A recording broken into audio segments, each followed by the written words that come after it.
Hi guys, मैं हूं mister टाइमैन और मैं बात करता हूं strange dark mystery horror cases के बारे में। अगर ये आपका जॉनर है तो प्लीज़ बने रहिए। आज से मैं एक नई सीरीज स्टार्ट करने जा रहा हूं जिसका नाम होगा ओवर कॉन्फिडेंस स्किल्स। तो आज से हम इस सीरीज को स्टार्ट करते हैं। तो आज है इसका पार्ट 1।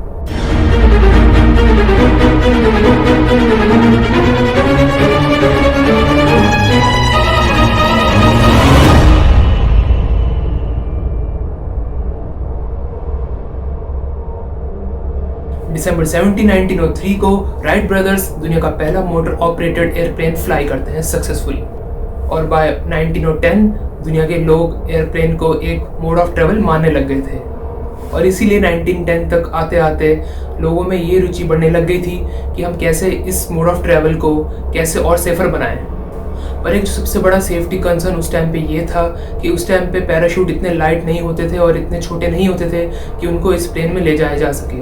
तो इसलिए अगर प्लेन क्रैश हो गया या मॉल फंक्शन हो गया तो समझ लीजिए सबका मरना तय है।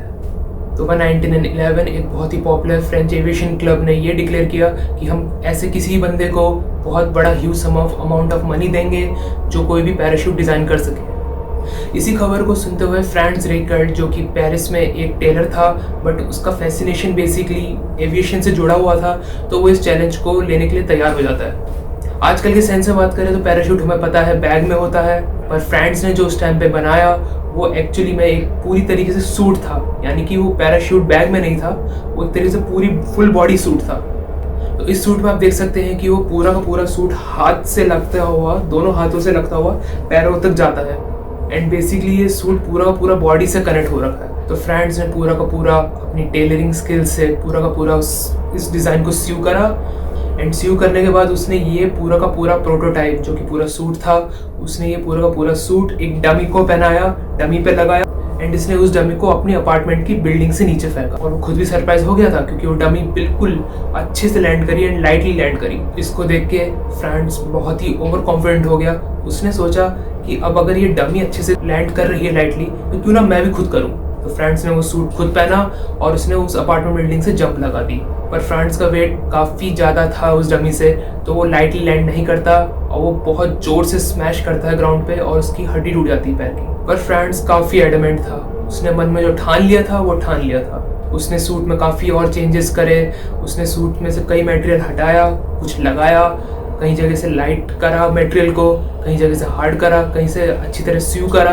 उसने बहुत चेंजेस करे बेसिकली। तो जब दिन आया कि फ्रांस इसी डमी को लेकर उस फ्रेंच एविएशन क्लब के मेंबर्स के सामने इसे टेस्ट करके दिखाए एंड इसका डेमोन्स्ट्रेशन दे, तो वो डेमोन्स्ट्रेशन सक्सेसफुल नहीं रहा। बेसिकली इसकी कैनोपी ऊपर से टूट गई थी जब उसने डमी को ऊपर से फेंका। और इसको देखते ही फ्रेंच एविएशन क्लब के मेंबर्स ने इसको रिजेक्ट कर दिया। फ्रांस ने कई बार मनाने की कोशिश करी। उसने ये बोला कि इतने कम एल्टीट्यूड से ये डमी का पैराशूट काम नहीं करेगा। बेसिकली इसके लिए हाई एल्टीट्यूड चाहिए, मोर हायर एल्टीट्यूड। जो पैराशूट की कैनोपी होती है उसे मोर टाइम चाहिए इन्फ्लेट होने के लिए, ताकि वो आराम से खुल सके एंड उसको पूरा टाइम मिले नीचे आने तक। पर क्लब मेंबर्स ने उसकी बात नहीं सुनी और उन्होंने उसको बोला कि बेटर होगा कि अब तुम इस डिज़ाइन के बारे में सोचना छोड़ दो। फ्रांस काफ़ी ऑफेंडेड हो गया था एंड उसने मन में ठान लिया था कि वो उनको गलत साबित करके दिखाएगा। 1911 से ही फ्रांस सिटी ऑफ पेरिस की गवर्नमेंट में कई बार पेटिशन देने लगा ताकि वो उसको अलाउ करे कि वो उस डमी का यूज़, यानी कि डमी का डेमोन्स्ट्रेशन यूजिंग पैराशूट दिखा सके फ्रॉम एफिल टावर। उसने ये सोचा कि अगर वो एफिल टावर के किसी एक प्लेटफॉर्म से कूदेगा तो उसके कैनोपी को, यानी कि उस पैराशूट की कैनोपी को उतना टाइम मिल जाएगा कि वो फुल्ली इन्फ्लेट हो जाएगी एंड वो गलत साबित कर देगा उन क्लब मेंबर्स को एंड पूरी दुनिया को। तो लगभग 1 साल तक सिटी ऑफ पेरिस उसकी पेटिशन को रिजेक्ट करते हैं और उन्होंने उसकी एक नहीं सुनी। तो at the and in 1912 France को सफलता मिली एंड सिटी ऑफ पेरिस ने उसको हाँ बोल दिया। पर सिटी ऑफ पेरिस को जो चीज़ नहीं पता थी वो ये थी कि फ्रांस उस डमी पे पैराशूट लगा के उसको लॉन्च करने वाला नहीं था। बट फ्रांस एक्चुअली खुद पैराशूट पहन के लगभग 17 स्टोरी बिल्डिंग की ऊंचाई के प्लेटफॉर्म से खुद जंप करने वाला था। तो ये चीज़ थी जो उसने सिटी ऑफ पेरिस से सीक्रेट रखी। तो फरवरी 4, 1912 को वो दिन आता है जब फ्रांस ये सब करने वाला था। जैसे ही फ्रांस वहाँ पहुँचता है वो देखता है काफ़ी ज़्यादा भीड़ है, पूरी और भीड़ लगी हुई है, लोग हैं, जर्नलिस्ट हैं जिसने फ्रांस के बारे में न्यूज़पेपर में पढ़ा था और वो सब ये सब देखने के लिए आए थे।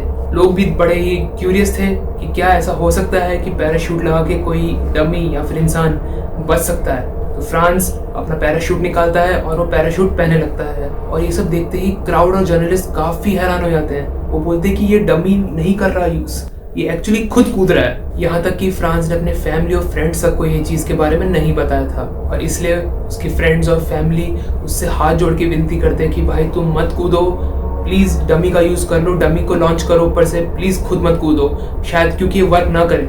ये सब सुनते ही फ्रांस अपने एक दोस्त की ओर देखता है और ये बोलता है, तू देखता रहे दोस्त, मेरा पैराशूट काम भी करेगा और देख मैं बचूंगा भी।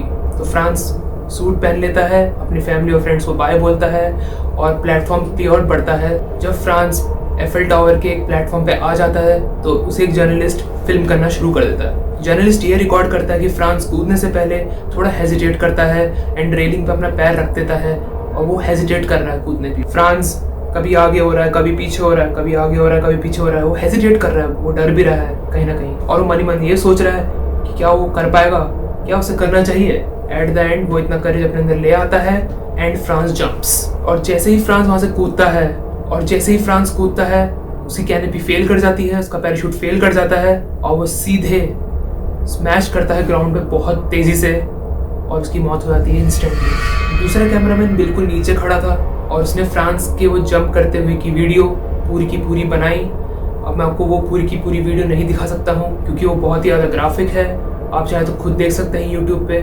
मैं आपको थोड़े से उसके सीन्स दिखा सकता हूँ बस। ये रही कुछ फोटोज़ उसकी जंप से पहले एंड उसके जंप के दौरान।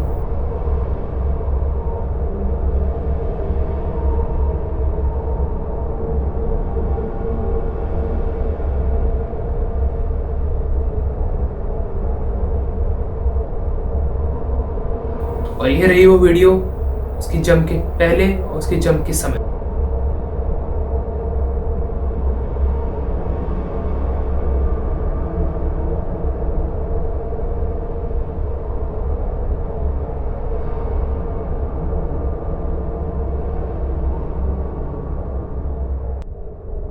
फ्रांस के नीचे गिरते ही लोग समझ गए थे कि अब फ्रांस का बचना बिल्कुल नामुमकिन है, क्योंकि वो बेसिकली वो इंस्टेंटली मर चुका था। पूरी क्राउड उसके पास पहुंचती है, बट वो एट द एंड देखते हैं कि फ्रांस सांसें नहीं ले रहा। तो इस केस से हमने क्या सीखा? जी हाँ, हमने वही सीखा जो मेरा टाइटल है, बेसिकली ओवर कॉन्फिडेंस स्किल्स। देखिए, अपने मन में हमेशा ये चीज़ रखिए कि आप ये चीज़ अचीव कर सकते हैं, आपको कोई मना नहीं कर रहा कि आप अचीव नहीं कर सकते, मगर इंटेलिजेंस एंड स्टुपिडिटी के बीच एक बहुत ही फाइन लाइन होती है जो हमको देखना होता है कि हम किस तरफ जाते हैं। एंड बेसिकली फ्रांस ने भी वही किया, वो ओवर कॉन्फिडेंस वाली लाइन पार कर गया था। बेसिकली क्या कर सकता था फ्रांस ये कर सकता था, वो डमी यूज़ कर सकता था एंड शायद उसकी जान बच जाती। तो इसी साथ मैं आपसे विदा लेता हूँ दोस्तों। अगर आपको मेरा काम पसंद आता है तो please do share, like and subscribe, and please ज़रूर कमेंट करिए आपको मेरे काम में क्या पसंद आया है। एंड अगर कोई और सजेशंस है आपके पास, आप चाहते हैं कि मैं कोई और केस इन्वेस्टिगेट करूं एंड आप तक पहुंचाऊं, तो वो भी आप मुझे बता सकते हैं। आप मुझको मेरे इंस्टाग्राम पे भी फॉलो कर सकते हैं। Till then, next time.